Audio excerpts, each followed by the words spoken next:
Magandang araw po sa inyong lahat. Bago natin simulan ang pagbabasa ng kwentong ibinahagi sa atin ni Sir Rico, ay inaanyayahan ko muna kayong pumindot ng like at mag-comment na rin ng kahit salamat Rico, para naman alam niya na marami ang tumatangkilik at nag-aabang ng kanyang padalang kwento na nagmula sa sarili niyang mga karanasan bilang isang magiting na babaylan. Gusto ko rin kayong anyayahang makinig sa pinakamaaksyong kwento na nai-upload dito sa ating channel. Ito ay ang Birador ng Santa Barbara na pinagbibidahan ni Rafael. Ito din ang Rafael na tumutulong paminsan-minsan kina Lino at Tingting sa kwento nating Aswang Killer na naroon naman sa ating side channel na Kwentong Aswang Comics. Nasa video description ang link ng playlist para kumpleto na at hindi na kayo mahirapang hanapin ang kasunod. 100% po itong ma-action ha. Sana ay ma-enjoy nyo. Birador ng Santa Barbara Series, Book 1 to 4, Part 1 to 239. Iyon na po ang kabuuan ng kwento. Salamat sa mga dadalaw at makikinig. Ipagpatuloy na natin ang kwento. Sumagot naman si ate. Alam mo bunso, hindi naman dati ganyan si Ann. Bigla na lang nagbago sa kanya ang lahat noong mawala siya. Tapos isang araw, natagpuan na lang siya sa ilalim ng malaking punong kahoy sa tabi nitong eskwelahan. Mula noon ay hindi na siya pala kaibigan. Lumayo na ang loob niya sa mga tao. Hindi na rin siya nakikisali sa mga activities ng klase. Lagi na lang siyang nakatulala. Tapos tumatawa mag-isa. Pero top 1 siya palagi sa klase ha. Partida pa. Hindi siya nakikinig sa mga teacher na nagdi-discuss. Dahil palagi nga siyang may kausap kahit mag-isa lang siya. Bunso, ihatid mo na muna pala kami sa bahay. Walang magkakarga kay Jeya. May dala pa kasi akong karton na iuuwi. Wika pa ni ate. Si Jeya po ay iyong pamangkin ko na anak ni ate Erika. Kung gusto mo, ay bumalik ka na lang mamaya dito. Sumakay ka na lang ng jeep. Hanggang alas 10 pa naman ang gabi ang biyahe ng jeep papunta rito. Paliwanag pa ni ate, kaya sumang-ayon na lang ako at magkakasama na kaming umuwi ng bahay. Noong sumapit ang alas 7 ng gabi, ay nagpaalam na ako kay ate na aalis na para bumalik sa paaralan nila. Sabi naman ng pinsan ko na sasama raw siya. Madali raw akong makakapunta roon dahil may gamit naman kaming motor kaysa mag-aabang pa ako ng jeep. Sabi ko naman, ano ka ba? Hindi ko kailangan ng kasama. Pagmamatsyag lang naman ako roon. Tsaka, mas gusto ko ang mag-isa. Para kung may maging problema man ay wala ako ibang alalahanin. Hindi ko rin kailangan na maghahatid. Hindi rin naman ako sasakay ng jeep. Alam mo naman kung ano ako, di ba? Meron ako mga paraan para makarating sa gusto kong puntahan. At hindi rin ako nag-iisa. May mga kasama ako na hindi nyo lang nakikita. Di ba nga nabanggit na sa'yo ni ate na marami akong kaibigang elemental? Sumagot naman ang pinsan ko. Kaya ako nga gustong sumama eh. Kasi gusto ko silang makita, lalo na iyong babaeng mahaba ang tenga. Iyong nakita ko na minsan noong sinundo mo ako sa bundok. Sabi ko naman sa kanya, gusto mo talaga siyang makita. Hindi mo naman kailangan sumama pa sa akin para lang makita siya. Dito mo na tignan. Uwi ka ko pa at idinikit ko ang aking hintuturo sa noo niya sa pagitan ng magkabilang kilay, sabay hipan sa kanyang mukha. Bigla naman siyang napaatras. Sabi ko naman, ano, nakikita mo na? Hindi na siya sumagot at nakatulala na lang. Una niya kasing nakita sa harapan ay si Menos at si Gemini bago si Mian. Nag-alala naman si ate tapos lumapit sa pinsan ko. Hinawakan niya ito at inalog-alog kaya pati si ate ko ay nakita rin ang nakikita ng pinsan ko noong hawakan niya ito. Binawi ko na agad ang ginawa ko at isinarang muli ang kanilang third eye dahil pansamantala lang naman iyon. Sabi ko naman, ano, okay na? Solve ka na sa nakita mo? Sige na ate, aalis na ako. Uwi ka ako pa. Pero bago pa ako tumalikod ay bigla na lang bumagsak ang pinsan kong si Princess at nawalan ng malay. Mabuti at nasa luko naman. Dinala ko siya sa loob at inihiga. Sabi naman ni ate, "Huwag ka na muna umalis bunso, baka mapaano yan, hindi ko alam ang gagawin ko." Sabi ko naman, mahina pala ang dungan nito eh. Tapos ang lakas ng loob na magsabing gustong makakita. Mabuti ikaw ate at hindi ka natulad sa kanya. Sumagot naman si ate. Hindi na kasi bago sa akin ang ganyan. Nakakita na rin ako ng mga elemental dati pa noong panahon ni Papa. Lalo na kapag nanggagamot siya. Kaya hindi na ako nagulat. Ang ganda pala talaga ni Mia no. Kaso nakakatakot ang mata at tenga niya. Mahaba kasi. Hindi kagaya noong sa nanay niyang si Maria na parang sa normal na tao lang rin ang itsura. Medyo matulis lang kaunti ang hugis. Hindi kagaya ng kay Mia na halatang halata at malapit nang magmukhang tenga ng rabbit. Palagi mo pala silang kasama? Oo te, palagi. Kaya pala hindi ka natatakot pumunta mag-isa. Dahil hindi ka naman talaga pala nag-iisa. Hindi lang namin nakikita. Bukas ka na tumuloy ng punta sa eskwelahan. Wala namang pasok dahil Sabado. Bantayan mo na muna yung pinsan mo dahil hahanapin ka niyan kapag nagising. Bago ko po ipagpatuloy ang kwento, ay gusto ko munang bigyan kayo ng kaunting detalye tungkol sa pinsan kong si Princess.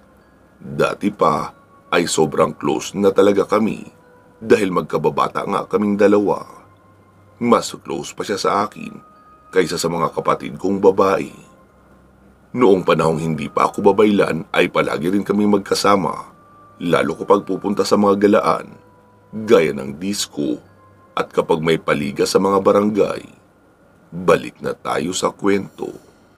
Hindi na nga muna ako tumuloy sa pag-alis noong gabing iyon. Kinabukasan, maaga akong nagising. Kinumusta ko lang ang kalagayan ng pinsan ko. Nakita kong naghihilik pa siya at tulog na tulog. Kaya umalis na ako at hindi na nagpaalam sa kanila. Nagpunta na ako sa paaralan. Pagkarating ko roon ay tahimik na tahimik ang buong lugar, lalo at wala namang paso. Pero may nakita akong guard sa loob. Pagkakita nila sa akin ay masama agad ang kanilang tingin. Ramdam ko na agad na hindi nila ako papapasukin.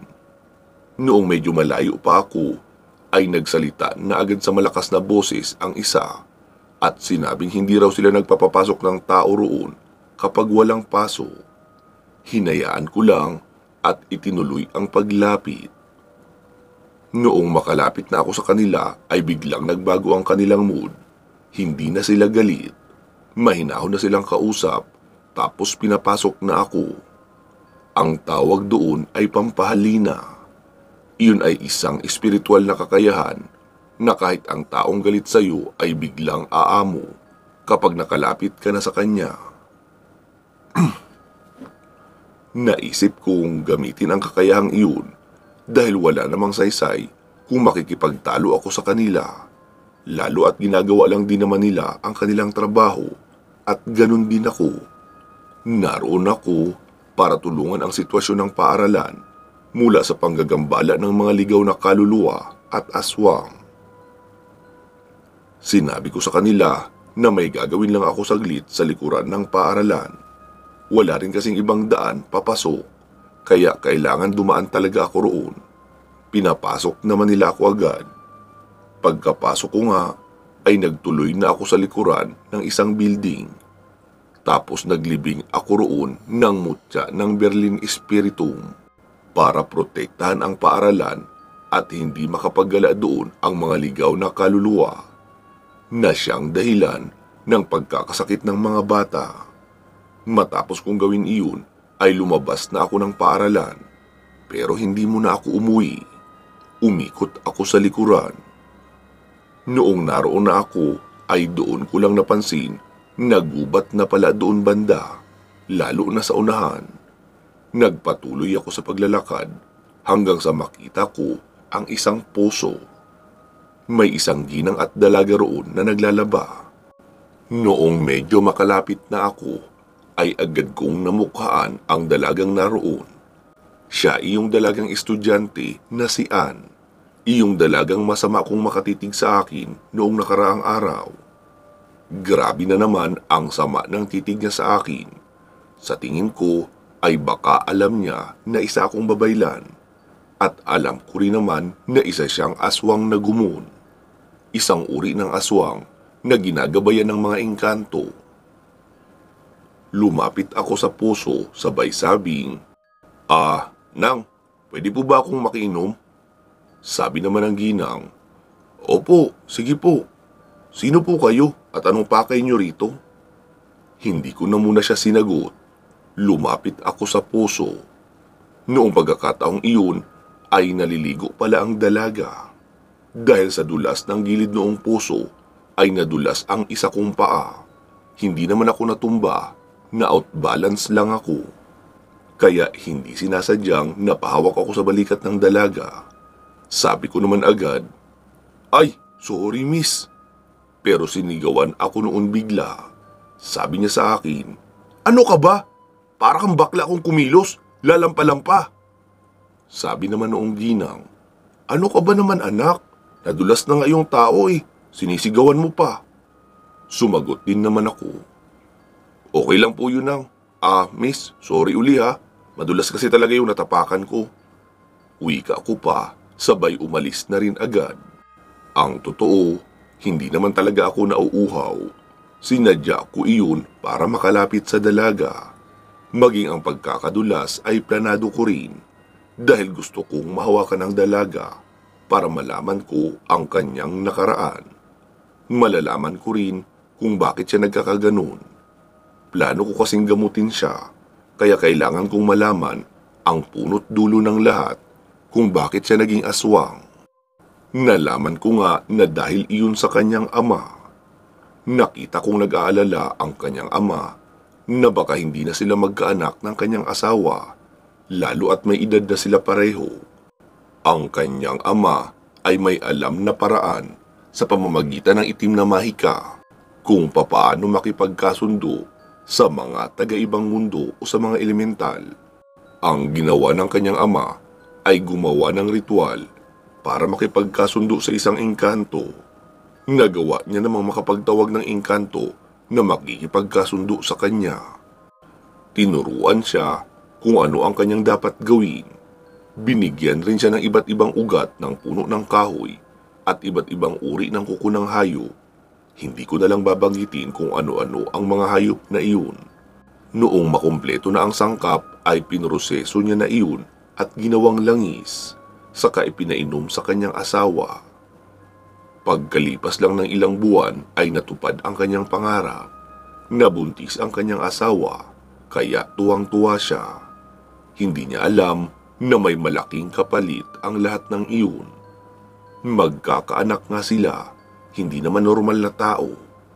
Dadali ng kanyang anak ang sumpa ng pagiging aswang na gumon, isang uri ng aswang na engkanto. Matapos kong makita sa aking balintataw ang mga naganap pati na ang nakaraan noong babae, ay hindi na muna ako umuwi. Medyo lumayo lang ako sa kanila sa may unahan. Inabangan ko sila at sinundan hanggang sa makauwi.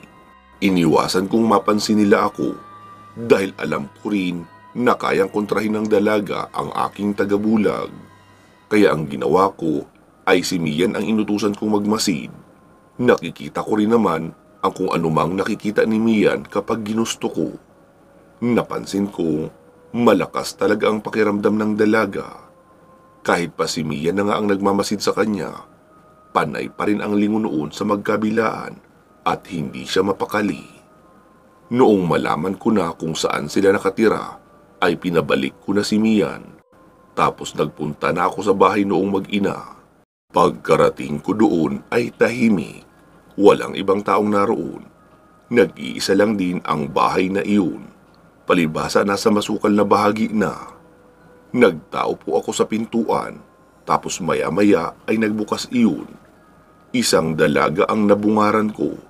Pero hindi siya iyong dalagang si Ann na nakaengkwentro ko sa puso.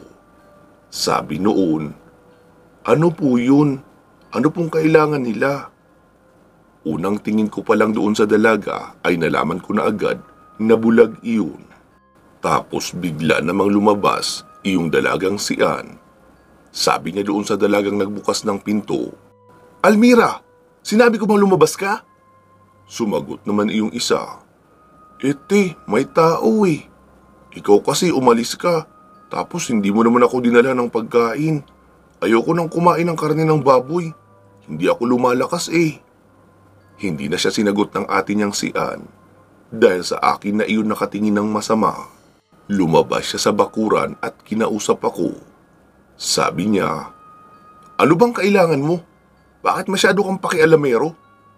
Nagdahilan naman ako. Miss, bago lang kasi ako sa lugar na ito. Sa paglalakad-lakad ko ay napunta ako rito. Kaya naisipan kong kumatok na rin para sana magtanong." Sumagot naman siya, "Huwag mo nga akong lukuhin.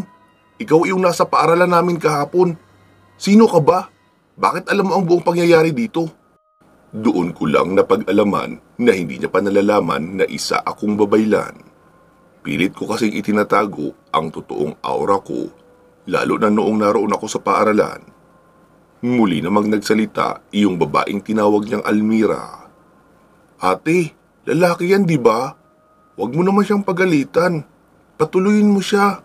Gusto ko siyang makausap. Guwapo ba siya, ate? Sa palagay ko kasi oo, dahil ramdam ko mula sa iyo." Sumagot naman si Ann, "Tumigil ka nga dyan, Almira. Pumasok ka na sa loob."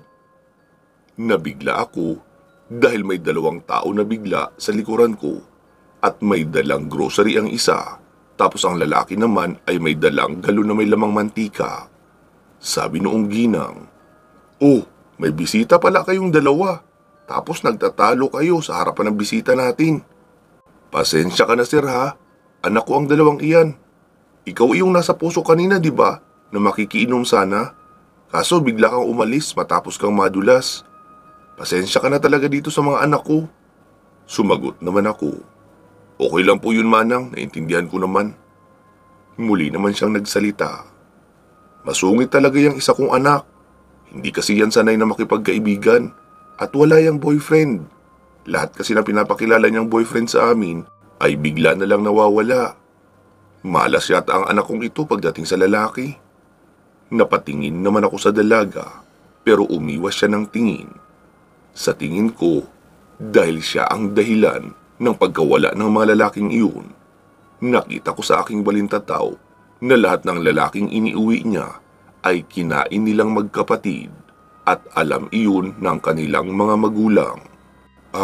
Ganun po ba? Baka ho, nakukulitan sa anak nyo o baka natatarayan, kaya nawawala na lang sila bigla."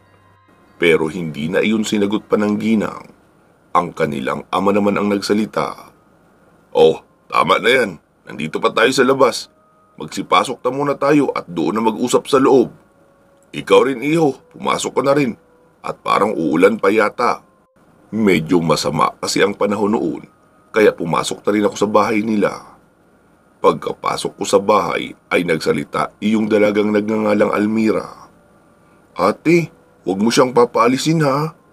Pwede ibigay mo na lang siya sa akin. Wala akong jowa eh." Sumagot naman iyong dalagang si Ann, "Oo, kung makakaalis pa siya." Hindi ko na lang pinansin ang sinabi niya dahil alam ko naman na iyong nagngangalang Almira ay may kapansanan. Maliban sa pagiging bulag ay special child din.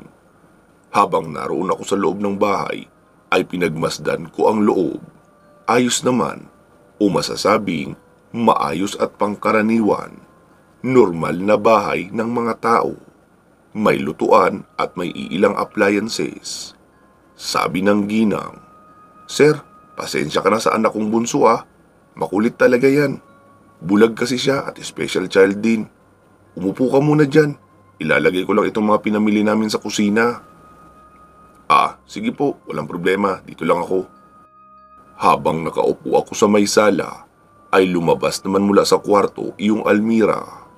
Tapos palinga-linga at kinakapa ang mga gilid na parang inaalam mo na ang direksyon kung saan siya pupunta. Ang lakas din ng pang-amoy niya dahil alam niya agad kung nasaan ako banda naroroon.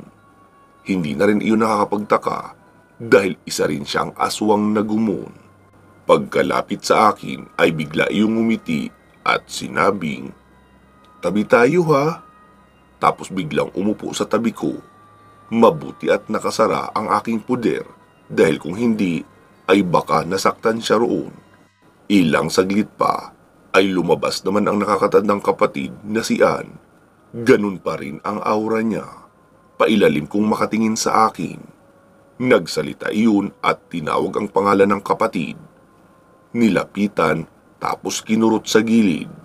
Kaya umiyak ang nakababatang kapatid. Tapos sinabi niyang, "Di ba sabi ko, huwag kang magulo at huwag kang lalapit sa taong yan? Dahil kung hindi ay malilintikan ka sa akin." Pero nagulat ako sa ginawa ng kapatid niyang si Almira dahil nagalit iyon at kinagat siya bigla sa kamay. Nakita ko ang kagat noon sa kamay niya na natuklap talaga ang laman. Malaki din ang kagat na iyon. Tapos tinulak niya ang kapatid na galit na galit. Ang mga mata ay naging mapula na parang dugo. Nilingon niya ako na nakaupo pa rin sa may gilid. Nakakapagtakang mabilis na gumaling ang sugat ng dalagang si Ann sa kanyang kamay. Dahil sa kanilang pagkakaingay ay lumabas naman ang kanilang mga magulang mula sa kusina at pinagalitan silang dalawa. Tapos nagsalita ang ginang, "Sir, mabuti pa siguro umalis na muna kayo. At kung ano man yung nakita nyo, ay wag na lang kayong magulat at magingay. Nasisiguro kong guni-guni nyo lang iyon." Sinagot ko naman siya, "Kung guni-guni lang pala iyon, paano nyo nalaman? At paano nyo rin nalaman na may nakita akong kakaiba dito sa mga anak nyo? Narito po ako dahil sila ang sadya ko." Sumabat naman ang tatay, "Anong sabi mo? May sadya ka sa mga anak ko? Umalis ka na! Makakagulo ka lang dito." Sinagot ko naman siya, "Makakagulo? Di ba ikaw ang nag-umpisa ng lahat ng ito?" Sabi niya naman, "Wala kang pakialam kung ano man ang ginawa ko noon." Napansin ko sa ginang na tila naguguluhan siya sa pinag-uusapan namin ng kanyang asawa. Tapos muli kong sinagot iyong lalaki, "May pakialam ako dahil kung gugustuhin ko, kanina papatay ang mga anak mo. Pero hindi ko ginawa dahil wala silang kasalanan sa kung ano mang nangyayari sa kanila. At wala rin silang alam sa ginawa mo sa kanila. Kung mahal mo ang mga anak mo, hindi mo sana sila pinapahirapan dahil sa sumpa na ikaw mismo ang may gawa. Pero sila naman ang nagdurusa. Aalis ako ngayon, pero babalik ako sa ayaw at sa gusto nyo. Obligasyon kong protektahan ang mga tao laban sa mga anak nyong tao ang ginagawang pagkain. Ngayon, nagulat ka kung bakit ko alam, no? Dahil isa akong babaylan. Alam mong wala silang magagawa laban sa akin, kaya isuko mo sila. Dahil kung hindi, magsisisi ka lang kapag patay na silang dalawa mamayang gabi kapag nakabalik ako." Pare-pareho silang hindi nakaimi. Umalis na nga ako sa bahay na iyon at umuwi na muna sa bahay ng ate ko. Pagkarating ko roon ay wala si ate. Naroon daw sa palengke, sabi pa ni pinsan. Kinumusta naman ang pinsan ko ang aking naging lakad. Sabi ko naman na babalik pa ako sa kinagabihan. Nagpahinga lang ako noon buong maghapon. Kinagabihan ay muli akong umalis noong makalampas ang 7:00. Binalikan ko ang bahay ng pamilyang iyon sa may bandang likuran ng paaralan. Habang naglalakad ako sa bahaging likuran ng paaralan, ay naramdaman kong uminit ang medalyon, kaya napahinto ako. Alam kong may nakaabang na sa akin. Inaasahan ko na rin naman iyon. Ilang saglit pa ay hindi ko na mahagilap ang daan. Bigla na lang naging masukal. Umitim din ang kapaligiran. Napahinto na ako dahil may nakikita na akong aswang na nakalutang sa ere. Pero nakikilala kong iyon ay si Ann. Kaya pala biglang naging masukal ang dinaraanan ko dahil buhok niya iyon na ikinalat habang gumagapang na parang ugat ng mga kahoy. Ang iba ay pumulupot pa sa mga puno. Hinayaan ko lang dahil hindi naman ako natatakot sa ginagawa niya. Hindi katagalan ay nakita ko naman ang kapatid niyang si Almira, pero iba siya kaysa kay Ann dahil ang katawan niya ay nasa lupa. Pinapalibutan iyon ng buhok na siyang nagsisilbing takip at panangga. Tapos ang kanyang ulo at leeg ay nasa ere, lumilipad, pero kasama naman noon ang laman loob. Hinayaan ko lang din at pinagmasdan kung anong gagawin nila.